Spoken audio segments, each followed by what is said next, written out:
Hola, muy buenas tardes. Bienvenidos una vez más a este ejercicio para compartir algunas ideas. Servidores Clemente Pérez, Jorge Alfredo, así pueden encontrarme en redes sociales, particularmente en Textos en Comento, que es el canal de YouTube, y las demás redes Clemente Pérez, Jorge Alfredo, para que puedan encontrar esta y otras entregas que he venido haciendo con cierta regularidad últimamente. Les mando un afectuoso abrazo y espero que tengan un bonito día 11 de enero del 2025. El día de hoy reflexionaremos sobre la cuarta transformación y Morena como partido político para precisar las diferencias sustantivas entre uno y otro, que suele confundirse el partido político con la doctrina de la cuarta transformación, y es muy importante distinguirlas porque tiene efectos en el ejercicio de la política práctica cotidiana que vemos en el país, y además en esa confusión, incluso entre los propios morenistas, de cómo otorgarle patente a la doctrina de la cuarta transformación, y en realidad pues ellos no son más que un instrumento de la materialización de esa doctrina que fue formulada por una persona que sí ciertamente coincide con el partido político como su fundador y también es creador de la doctrina de la cuarta transformación, pero no por ello significa que Morena pueda apropiarse una, una doctrina, ¿no? En toda forma. Y ahora vamos a ver por qué. Entonces es importante reflexionar acerca de estas diferencias para decantar una doctrina de un partido político, o sea, separar lo que es la doctrina del partido político. Creo que va a ser más fácil sustraer del contexto del partido a la doctrina que propone la cuarta transformación, es decir, apartar o sustraer del partido la doctrina, que en realidad no le corresponde, pero que está muy trascendida por esta doctrina. Y es que, si bien es cierto, se encuentran íntimamente relacionadas porque el autor de la doctrina, como dijimos, y el autor de la cuarta transformación fue también el fundador y representante del partido político, o sea, Andrés Manuel López Obrador, pues ello no significa que la 4T tenga patente de propiedad a favor de Morena. Entonces vamos a ver si podemos explicarlo, porque no hay cosa más complicada que descomponer un todo en sus componentes esenciales y aparentes, menos cuando se trata de objetos inmateriales e insubstanciales como son las ideas. Bueno, bien, iniciemos por intentar significar lo que puede entenderse por cuarta transformación. Vamos a tratar de explorar primero la doctrina de la cuarta transformación. El concepto fue creado y difundido por Andrés Manuel López Obrador para explicar una nueva etapa histórica de México, que propuso de manera pacífica iniciar a través de diversos cambios en la estructura formal constitucional del país un nuevo ciclo político-social. O sea, básicamente era construir un término a partir de un contexto histórico nacional, presentándolo como una etapa evolutiva del devenir consecuente histórico de México. O sea, es como si nosotros nos imagináramos una línea del tiempo gráficamente horizontal y en ella pudiéramos ir marcando pequeñas líneas transversales en donde indicáramos los acontecimientos más importantes del país. Entonces iniciaríamos esa línea hablando de México, ¿no? Del país. Empezaríamos con, no sé, 1521, que fue la época en la que cayó Tenochtitlán y empezó el periodo de la conquista y la colonia, y esa termina en 1810, ahí marcaríamos una línea transversal. 1810, ¿qué ocurrió? La independencia de México. Se independiza de la metrópoli española y declara su independencia y se convierte en un estado autónomo. Y en de 1810 a 1821, que dura esta guerra de independencia, pues se configura una primera transformación nacional, según Andrés Manuel López Obrador en su tesis. Entonces, esta primera línea transversal de 1810 marca una primera transformación del país. Luego recorreríamos esa línea desde 1821 hasta 1857, en la que marcaríamos otra pequeña línea transversal para marcar en 1857 la época de la Guerra de Reforma, y es la época en la que se llevan a cabo todas las leyes de desamortización para quitarle los bienes de manos muertas que tenía el clero en sus manos y que estaban improductivas, y de las cuales se había beneficiado únicamente la Iglesia Católica. Y a partir de este movimiento liberal que formuló la generación del 57, entre las que se encontraba Juárez, el Nigromante, Melchor Ocampo, etcétera, grandes personajes históricos de México, que coincidieron en esa época histórica y lograron una transformación de esa naturaleza en 1857, de lo cual surgió la Constitución de 1857, que sería el segundo hito, el segundo gran sismo nacional, según Andrés Manuel López Obrador, y en esta línea transversa de 1857 habría ocurrido la segunda transformación. Primero la independencia, segundo la transformación. Luego seguiríamos recorriendo esa línea perpendicular hasta 1917 y ahí marcaríamos otra pequeña línea transversal en donde pusiéramos 1917, Revolución Mexicana. Y esta es la consecuencia de un régimen que se había convertido en dictatorial a través del ejercicio de 3 décadas de Porfirio Díaz, que culminó con una serie de excesos que terminaron generando grandes brechas entre las clases sociales y una gran pobreza en México y una sobreexplotación del trabajo y de los indígenas mexicanos que culmina con la revolución. Entonces, en 1917 ocurre ese gran tercer sismo nacional al que denominamos la Revolución Mexicana, y esa sería la tercera gran transformación nacional. Entonces, primera transformación, la independencia; segunda transformación, la reforma; tercera transformación, la revolución. Y entonces, ahora, en 2019, perdón, o antes, 17, 18, él ya propone ideológicamente, a partir de una nueva doctrina, que debemos iniciar una cuarta transformación nacional. Y a eso se le debe la denominación de su concepto, la 4T, Cuarta Transformación Nacional. Y esa Cuarta Transformación Nacional básicamente indicaría la cuarta línea transversal que marcaríamos en ese eje horizontal en el que veníamos marcando las 3 anteriores transformaciones, y ahí marcaríamos la cuarta transformación nacional a partir de que se instaura y gana las elecciones en 2019, y a partir de ahí, del 20 en adelante, se empiezan a instaurar las políticas ya de manera material que se habían enunciado en la doctrina política, no es la doctrina, la otra es la política praxis, la doctrina de la cuarta transformación que había estado estableciendo durante su campaña y durante textos y participaciones anteriores. Entonces,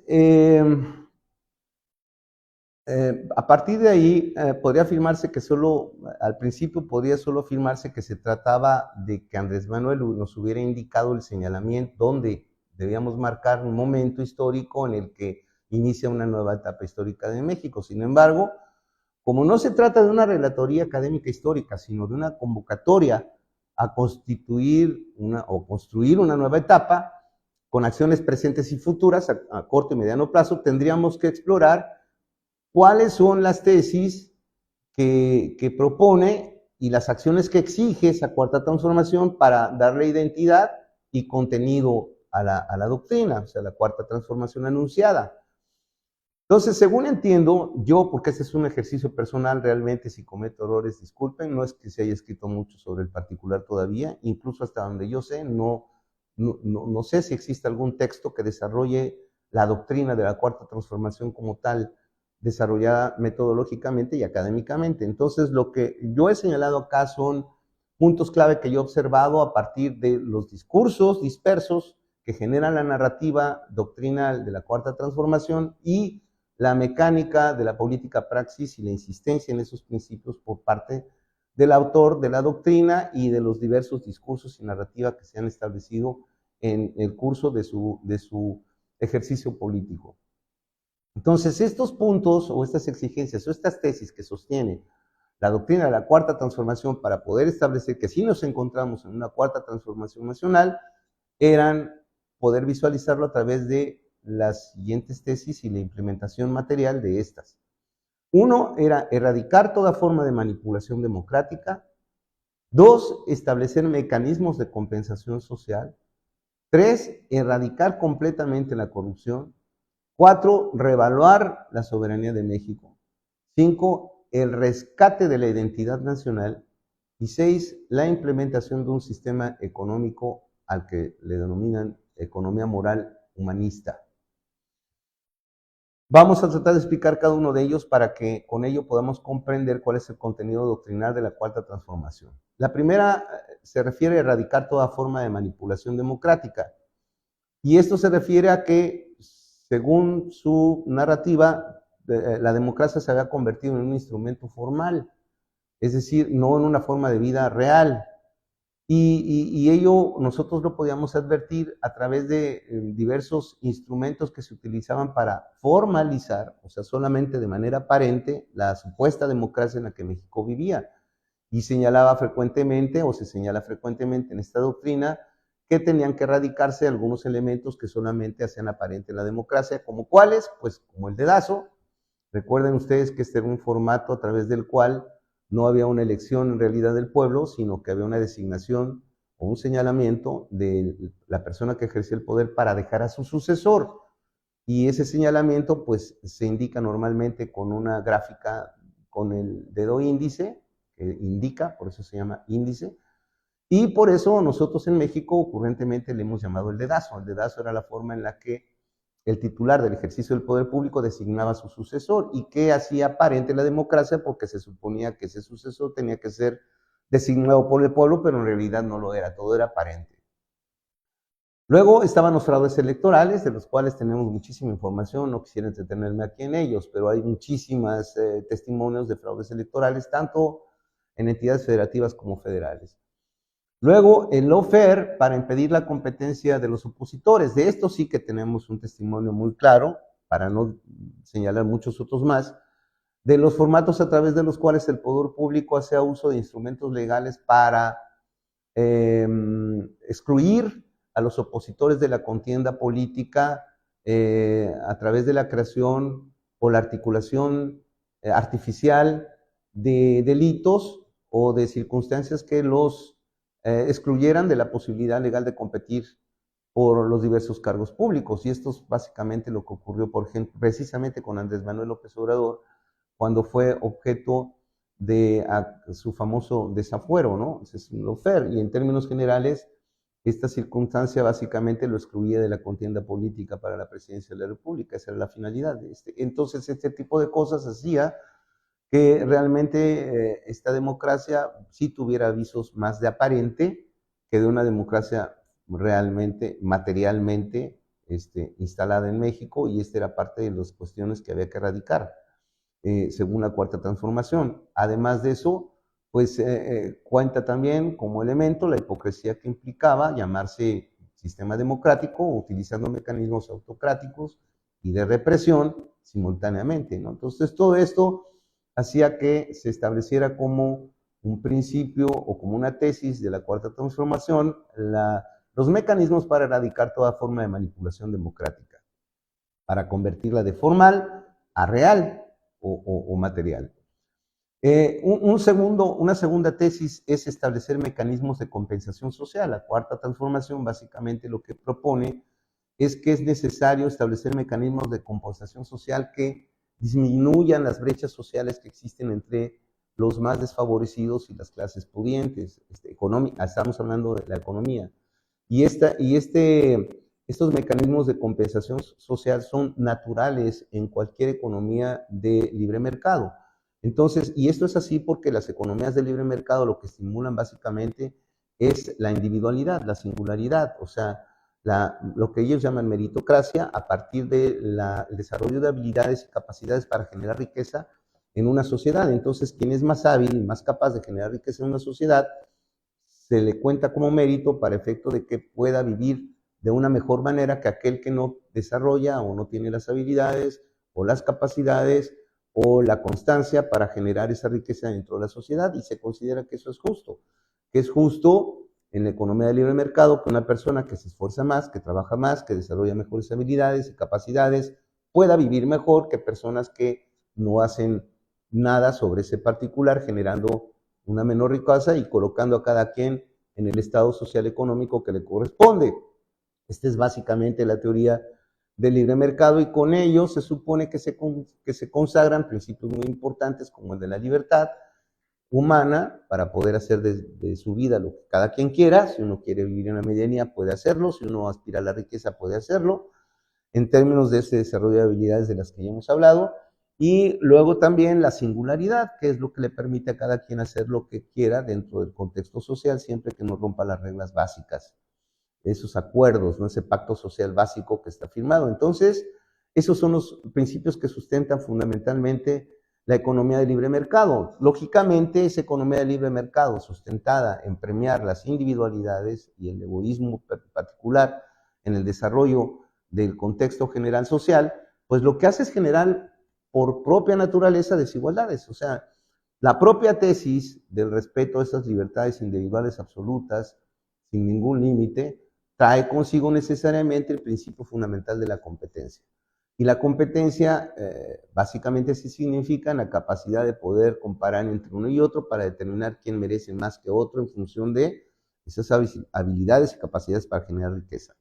Entonces, obviamente, eso está sustentado en un principio de desigualdad. O sea, la economía de libre mercado básicamente reconoce de principio que todos somos desiguales, lo cual es verdad. Es decir, somos iguales en cuanto a que somos género humano, pero somos distintos. Somos lo mismo, somos iguales, pero no somos lo mismo, como dijo Fernando Savater. Entonces, sí es cierto que todos somos humanos, pero cada quien en su singularidad es completamente diferente a los demás, y eso lo reconoce la economía de libre mercado, lo cual es uno de los grandes méritos por los cuales se ha sostenido durante tantas generaciones en la historia de la humanidad. Sin embargo, hay que reconocer que tiene ese germen, tiene el germen de la desigualdad implícito. Quien opta por la economía del libre mercado está optando por una sociedad desigual, necesariamente, al menos económicamente. Y eso es así porque la misma tesis que está sosteniendo la economía de libre mercado trae consigo necesariamente el principio de la desigualdad en función de los méritos que cada uno desarrolla. Nunca vamos a ser iguales económicamente, y si uno acepta eso, entonces necesariamente hay que aceptar que es necesario establecer a nivel de Estado mecanismos de compensación social que equilibren un poco esas desigualdades que trae consigo la propia economía de libre mercado. Y esto es básicamente lo que la cuarta transformación, dicho de otro modo, mucho más sencillo, pretende, es decir, que no haya pobreza, compensar las desigualdades, la gran brecha que existe entre la pobreza extrema o la pobreza y las pocas manos en las que se concentra la gran mayoría de la riqueza nacional. Entonces era necesario acercar esa brecha, disminuir esa brecha, primero para erradicar la pobreza extrema y segundo para permitir mejores condiciones a los pobres y permitirles un estado económico mejor. A esto se refieren las políticas públicas y programas sociales implementados durante su gestión por Andrés Manuel López Obrador, que pretenden compensar o amortiguar las brechas económicas entre los sectores del país y que identifica como detonantes de la delincuencia, porque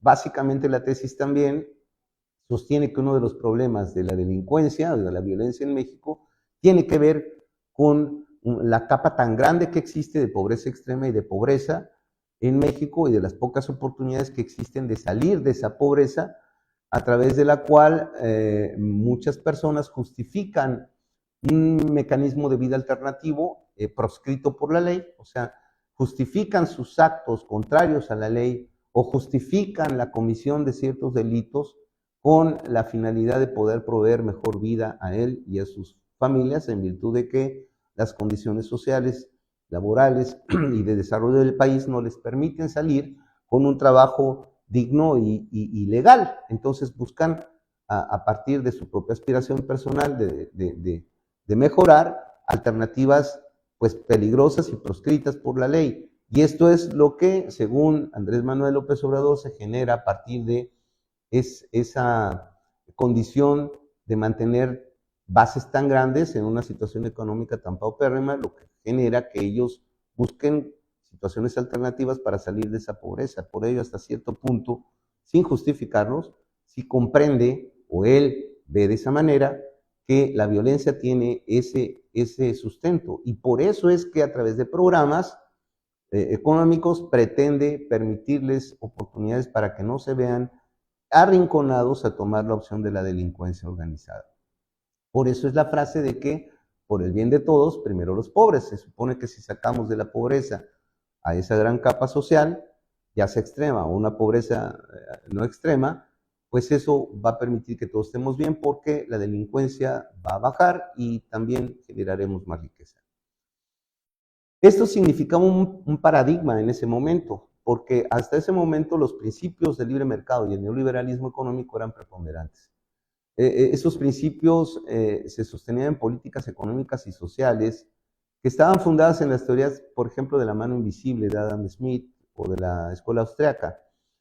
O sea, son teorías, esta teoría de la mano invisible básicamente lo que establece es que si el Estado no interviene, el Estado no tiene por qué intervenir en la orientación del desarrollo económico del país, porque cada colectivo que integra una nación puede por sí mismo ir dándose sus propias orientaciones y su propio desarrollo en función de sus mismos intereses locales.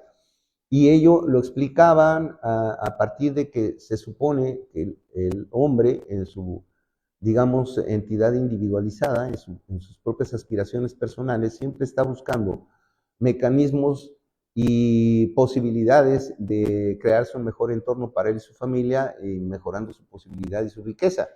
Y que esto hace que ellos mismos se las ingenien para, pues no sé, pues, tener dos trabajos o fabricar algo, inventar algo, o construir algo, o ser empresarios o lo que sea, para que a partir de esas habilidades y esas capacidades puedan irse enriqueciendo a sí mismos y que al enriquecerse a sí mismos con estas acciones para mejorar su vida, pues básicamente, y a su familia, básicamente lo que hacen es también mejorar la condición de su familia y de sus cercanos.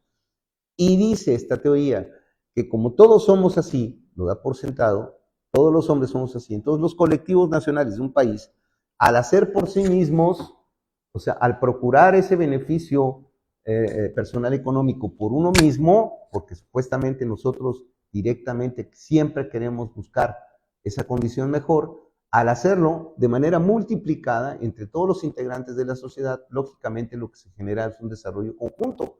Y ese desarrollo conjunto hace que la propia nación desarrolle hacia sus propios intereses de manera natural, sin que el Estado intervenga, porque suponen que el Estado al intervenir, en lugar de ayudar, obstruye, obstaculiza o interrumpe ese desarrollo natural de la sociedad hacia ese rumbo.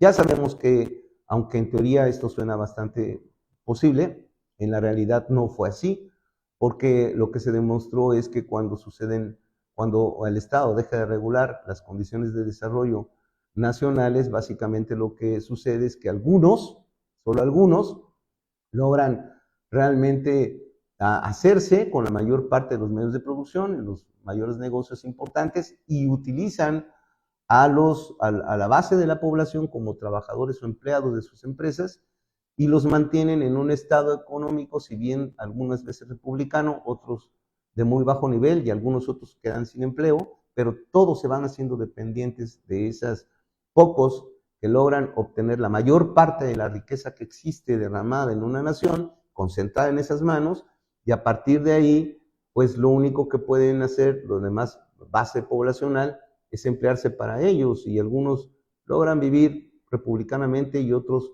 menos, y otras se quedan sin empleo, pero el hecho es que esto no da como resultado lo que supuestamente Adam Smith prevé en su mano invisible, ¿no? Porque no es cierto es que todo el mundo tenga las mismas oportunidades para ir evolucionando económicamente en el medio nacional, sino que algunos ya tienen una gran oportunidad preconstruida.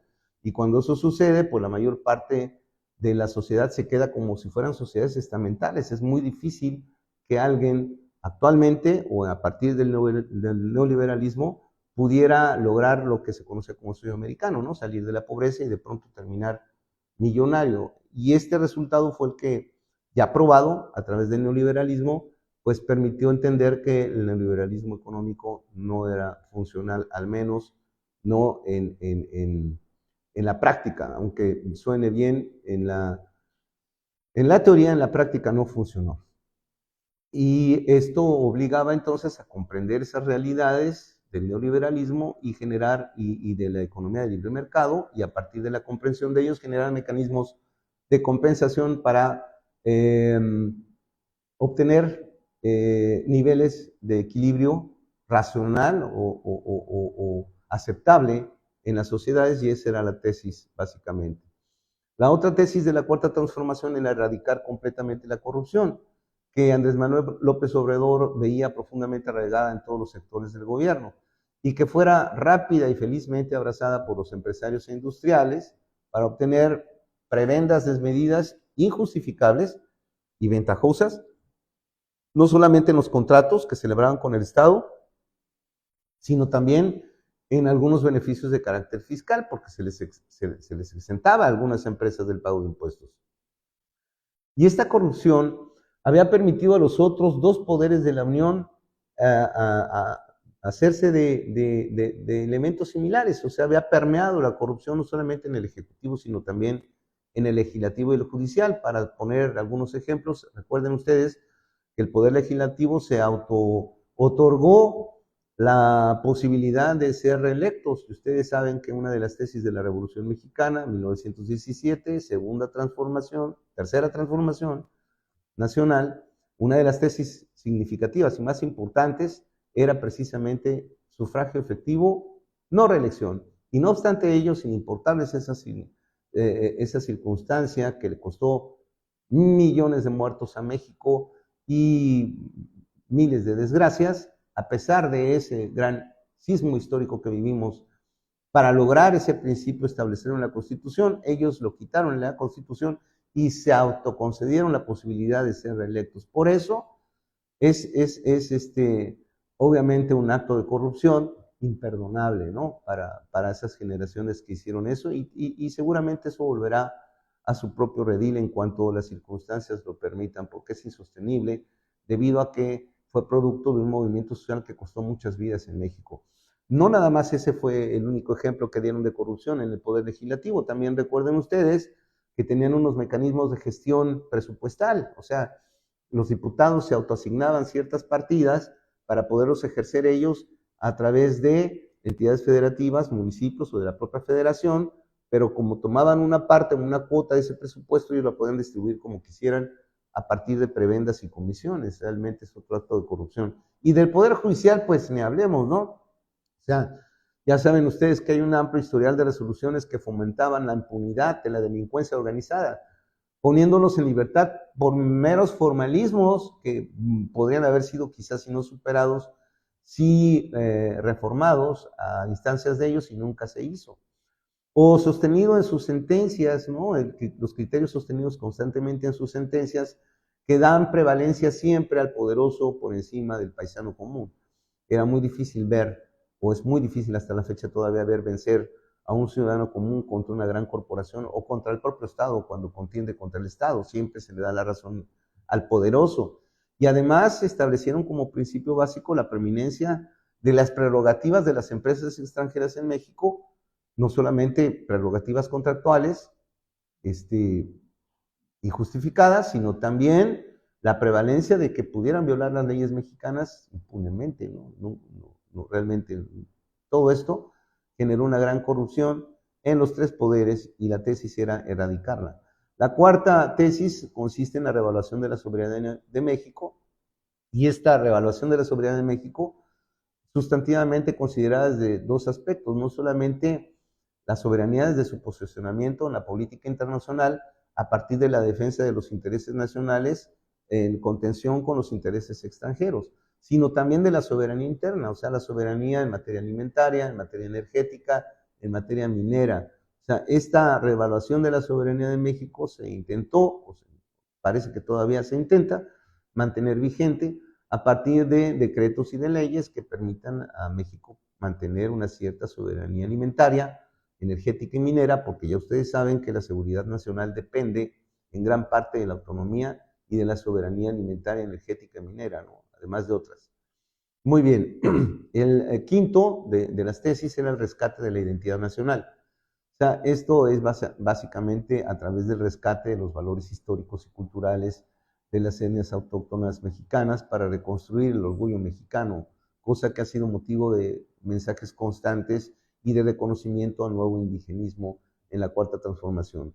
Y parte de esa doctrina también, por último, era la implementación de un sistema económico humanista para apartarse del sistema neoliberal. Gran parte de esto ya lo expliqué hace un momento acerca de la confrontación en la teoría de las escuelas austríacas y de Adam Smith y la mano invisible y todo eso que expliqué hace un momento. Pero básicamente el sistema económico humanista parte precisamente de ahí, de que nosotros entendamos que si bien es cierto, cada uno en su singularidad tiene derecho a poderse construir una mejor vida a partir de sus habilidades y capacidades y de la utilidad que otorga a la sociedad con esas habilidades y capacidades, también lo es que no por ello, o sea, que ello tenga que significar que esto tenga que generar un gran número de pobres extremos o de pobreza a los demás. Una cosa es que se le pueda respetar a la persona la disposición, el ánimo de poder generar riqueza a partir de sus habilidades y su utilidad social, y otra muy distinta es que esto necesariamente tenga que traer un establecimiento de una sociedad estamental que no permita la dinámica social y no le permita a los demás tampoco tener esa misma oportunidad. Entonces, mientras eso sucede, mecanismos de compensación social. Entonces, así, partiendo de la base de inyectar recursos presupuestales en obra pública, sin créditos internacionales, acompañados de programas sociales directos a la población, se iba a lograr derramar circulante monetario en el mercado, lo que aumentó el consumo de bienes y servicios, reactivando la economía doméstica. Eso fue una prueba real y sustentable de que efectivamente da resultados. Y arrojaron mejores números en los factores fundamentales macroeconómicos, es decir, los índices que normalmente, con los que normalmente se miden la evolución de la macroeconomía, como son el PIB, o sea, el Producto Interno Bruto, la deuda externa, la pobreza extrema, el desempleo, la inversión extranjera directa, la paridad cambiaria, etcétera. Todos estos trajeron buenos números a partir del desempeño o de la aplicación de esa denominada economía humanista.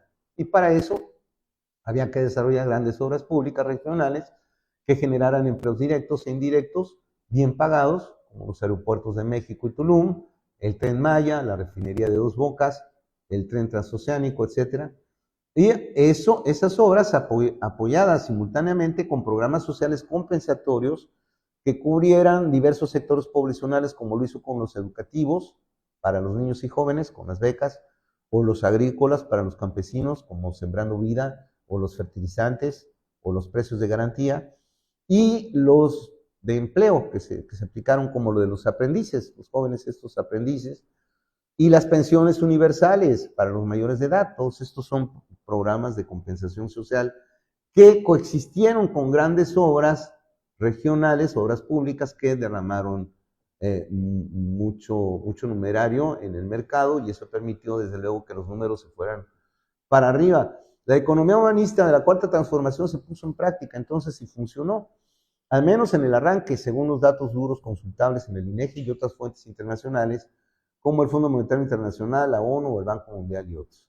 Al decir que funcionó, o sea, solo quiero indicar que el capítulo económico de la doctrina de la Cuarta Transformación demostró ser apto para implementarse en la práctica, dejando de ser solo una teoría económica, obteniendo resultados aceptables, comparables y en muchos casos mejorando los de otros países cuyos fundamentos sostienen una economía neoliberal ortodoxa. Es decir, estoy diciendo que la economía humanista, por lo menos en la práctica, ya ha probado que sí es posible ser implementada y que da resultados bastante buenos. Esta es una síntesis muy apretada de lo que serían las tesis que sostienen la doctrina de la Cuarta Transformación, pero por otra parte, el partido político Morena es, como todos los demás, una agrupación política cuya finalidad es obtener el poder público a través de los procesos electorales democráticos. O sea, en realidad eso es lo que la pretensión, la finalidad y la naturaleza de cualquier partido político, obtener el poder. Y su finalidad, diferenciada de los otros partidos, la denomina en su estatuto como la obtención de lo que ellos llaman el cambio verdadero. De ahí que la primera conclusión clara que podemos obtener de este análisis es que la doctrina de la Cuarta Transformación no está comprendida en todos los aspectos, propósitos y precisiones operativas dentro del ideario de Morena. Cualquiera que vea sus estatutos lo podrá advertir. Porque si bien postula un cambio verdadero, o sea, sus estatutos en Morena, señalado de manera muy general, la erradicación de la corrupción, la impunidad, la desigualdad, etcétera, son conceptos muy genéricos. Ahí nunca se señalan los mecanismos o acciones a través de los cuales quiero obtener ese cambio verdadero. Entonces, realmente es una perorata completamente abstracta, mientras que la doctrina es bastante más concreta, como ya acabamos de ver, la doctrina de la 4T. Entonces, esta doctrina de la 4T también supone un cambio, igual que lo supone el cambio verdadero de Morena, y quizás esta sea la causa de la mimetización, ¿no?, entre Morena y la Cuarta Transformación. Además de que ambas comparten a su creador, o sea, Andrés Manuel López Obrador, que estableció la doctrina y constituyó el partido político, pero fuera de estas dos coincidencias, la doctrina y el partido son cosas completamente diferentes, aunque no independientes hasta ahora. He dicho que me atrevería a sostener el fracaso o la derrota electoral de Morena no supondría la de la Cuarta Transformación como doctrina. O sea, lo que quiero significar o quiero decir es que si la derrota electoral de Morena llegara a ocurrir en algún momento histórico, la Cuarta Transformación como doctrina va a perdurar mucho más allá de lo que Morena signifique. Los principios de la doctrina serán perdurables durante mucho tiempo en la psique social de los mexicanos. ¿Verdad? Esto es algo que ya acabamos de comentar y que es completamente cierto. Entonces, ¿qué significa este hallazgo o esta diferencia? Primero, muchos de los partidos políticos que nazcan en el futuro abrazarán los mismos principios de la doctrina de la Cuarta Transformación. Y en sentido contrario, muchos de los militantes de Morena no compartirán la doctrina. Esa es una primera consecuencia de que no sean lo mismo la Cuarta Transformación que Morena. Y eso lo estamos viendo en la práctica. Muchos de los militantes de Morena, incluso personas que ya tienen cargos de elección popular, han desarrollado actos de corrupción.